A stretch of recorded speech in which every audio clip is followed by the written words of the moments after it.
Maple syrup comes from the sap of the sugar maple tree.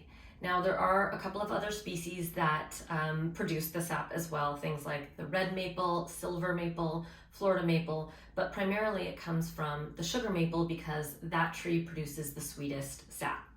It's primarily made in Vermont and eastern Canada, and the way that the syrup is made is that the tree is tapped and the sap is collected over the duration of the season, and that gets filtered, evaporated, and that eventually turns into your syrup.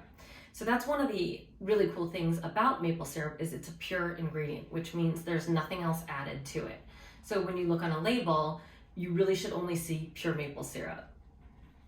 Fun fact, it takes 40 years for a maple tree to reach maturity in order to be tapped, but once it is tapped, it can be tapped seasonally. As long as the tree is taken care of, it can be tapped seasonally indefinitely for the rest of its life. So that's kind of cool. Another one of the great things about maple syrup that we love is that it does offer a lot of health benefits. So compared to some other liquid sweeteners, it's definitely one of the healthier ones. Of course, it's got the sugar component, but it also gives you riboflavin and manganese and potassium and zinc and magnesium, antioxidants. It's really full of health benefits.